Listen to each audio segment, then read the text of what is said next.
ለእናንተው ነው ጥያቄ። መደመር መደመር መደመር ብላችኋል። መደመር መጽሐፉን አንብበነዋል። መደመር ማለት ከምዕራፍ ወደ ምዕራፍ ሲሸጋገር የተጣረሱ ሀሳቦች የሚያቀርብ መጽሐፍ ነው። ሲጀምር የኢትዮጵያ ሕዝብ የላብራቶሪ አይጣችሁ ነው ወይ? ኢትዮጵያስ የእናንተ ቤተ ሙከራ ናት ወይ የሚለውን እንድትመልሱልን እንፈልጋለን።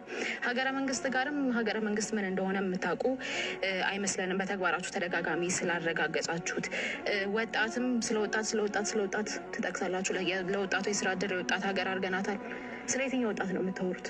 በጦርነት ስላስገደላችሁት እያስገደላችሁ ስላላችሁት ወጣት ነው የምታወሩት? እሱንም ክሊር አድርጉልን። ምክንያቱም ባለፉት ዓመታት ለጦርነት የዋለው ገንዘብ እንኳን ሲተመን አሁን ህዝብ ዳቦና የቤት ኪራይ መክፈል አቅቶ የሚያኖር ሀገር አይደለም መኖር የነበረባት። በቢሊዮን የሚቆጠር ዶላር ነው ለጦርነት የዋላችሁት እና ስለ የትኛው ወጣት ነው የምታወሩት? ስለ ልዩ አጋርነትም አናነሳም ብላችኋል። አሁን ያሉ ባለሀብቶቻችሁ ስርዓት ሲቀየር ይኖራሉ ወይ? ትክክለኛ የሀብት ባለሀብት ናቸው ወይ የሚለውን እንድታነሱልን እንፈልጋለን።